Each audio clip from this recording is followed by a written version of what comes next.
B news Uttar Pradesh, खबरों का बादशाह। के सिटी सर्कल में चरमाई कानून व्यवस्था।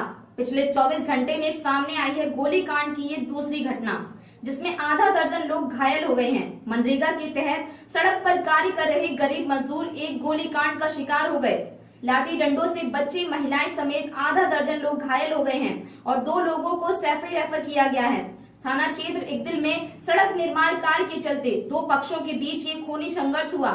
इकदिल थाना क्षेत्र के अंतर्गत ग्राम नगला बेनी में उस वक्त खूनी संघर्ष हुआ जब ये गरीब मजदूर सड़क का निर्माण कर रहे थे।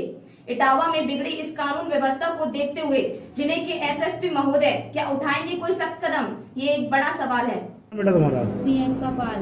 प्रियंका तो किस गांव के रहने वाली हो? नगला बैनी।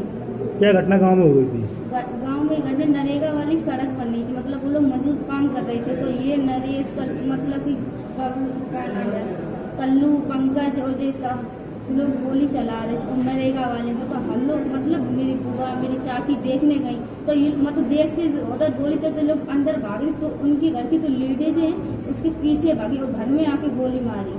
किसको? मतलब नेहा और संध्या को। कुल टोटल कितने लोग गांव में घायल हैं? 5। घटना की जानकारी पुलिस को दी गई कि पुलिस वहाँ पहुंची, अभी तक नहीं पहुंची? हाँ, पुलिस पहुंची थी। अब सब लोग कहाँ लाए गए? जिला अस्पताल लाए गए क्या? क्या घायलों को कहाँ लाया गया है? यहाँ पे ही लाया गया मोती झील। ये आपका विवेक पाल। विवेक पाल कहाँ के रहने वाले हैं? क्या सर? कहाँ के रहने वाले हैं? मामला बड़ा थाना एक दिन क्या घटना हुई थी? घटना सर, हम तो नरेगा में गए थे, तो वहाँ पर सैर पड़ रहा था, तो सैर पूरा पड़ गया था। इधर थोड़ा नरेश की तरफ हट गया, तो प्रधान में और जो सैर डलवा रहे थे वो होता है पंचायत में नरेगा काम करवाता है, वो डलवा रहा है, उसने कहा इधर भी हो जाने दो। तो ये नरेश और सिंधु के लड़के ब्रजेश, पंकज में फायरिंग करने लगी, तो हम लोग सब भागे। तो इस वजह से तो कैसे फायरिंग की? फायरिंग इनके पास पता नहीं कट्टे थे, और वो यानी राइफल और वो क्या बोलते 12 और कितने लोग फायरिंग करने वाले थे? कितने? फायरिंग का 4-5 लोग थे, सबके हाथ में असले थे? सबके। और वैसे तो कम से कम 17-18 लोग थे, यहाँ फेंक रहे, कोई फायरिंग कर रहा। तो मामला काय को लेकर नरेगा में काम चल रहा था, उसको लेके झगड़ा हुआ? क्या हुआ? वो नरेगा में शहर भर रहा था, उसका मामला था। प्रधान वहाँ थे मौजूद? प्रधान मौजूद थे, यानी दो प्रधान थे, नगला पंची मौजी के और गोलपुर मौजी के प्रधान थे। 2 प्रधान वहाँ थे। प्रधानों ने रोका भी, लेकिन ये लोग नहीं माने। सर क्या मामला है? कितने लोग घायल होकर आए हैं? इस 7 लोग घायल हो गए, जिसमें 2 की स्थिति गंभीर है, जिनको सैफई रेफर किया जा रहा है, बाकी नॉर्मल इसका ट्रीटमेंट जिला अस्पताल इटावा। ये किससे घायल हुए? किस तरीके की लड़ाई झगड़े में आए? क्या मामला है? एक को हल्के छर्रे लगे और बाकी के सिर में चोट है, लाठी डंडों से। तो क्या स्थिति इनमें से लोगों की है? जो है वो सीधे से सैफई रेफर किया जा रहा है। किस थाने का मामला है?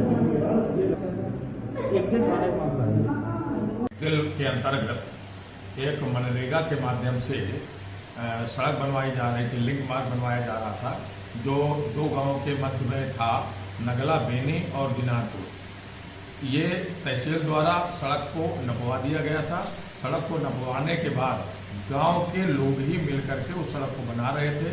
उसमें एक स्थान पर विवाद था। एक पक्षकार है नरेश पाल, दूसरा दयाराम। उस समझौते में दयाराम की लैट्रिन पड़ रही थी, बाथरूम था उसी लिंक मार्ग पे, उसको वो समझौते के आधार पर उसको हटा दिया गया था।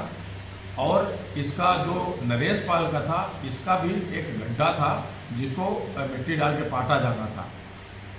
जब पूरा सड़क बन गई, इसमें केवल गड्ढा पाटने का ही शेष रह गया, तो नरेश पाल के द्वारा उस पर इतराज किया गया और एक बगल में ही एक हैंडपंप था, उसको भी हटवाने की बात उन्होंने किया।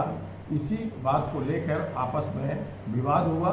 जो लिंक मार्ग बना रहे थे, मजदूरी का काम कर रहे थे, वो उसी के गांव के थे, उसी बिरादरी के थे, यानी पाल थे। तो उस पर विवाद हुआ। तो इसके नरेश पाल के साथ का एक लड़का था जो कि कमल नाम था। कमल ने 12 बोर के कट्टे से फायर किया। जिससे अभी तक ये बताया जा रहा है कि जो दूसरा पक्ष है उनको गोली लगी है, 6 लोग जख्मी बताए गए हैं और 6 लोग अस्पताल में हैं। उसके बाद जो इनका पक्ष था, जो जख्मी हुए हैं, यानी नरेश पाल के पक्ष के विरोधी जो है, वो नरेश पाल के ऊपर मारपीट की है और नरेश पाल भी इस मारपीट से जख्मी हुआ है। दोनों पक्षों के जानकारी ले ली गई है। वहाँ पे दोनों पक्ष से मुकदमे की कार्रवाई की जा रही है और जो भी कार्रवाई होगी, आगे गिरफ्तारी होगी, उस कार्रवाई पे वो अग्रिम कार्रवाई करेंगे।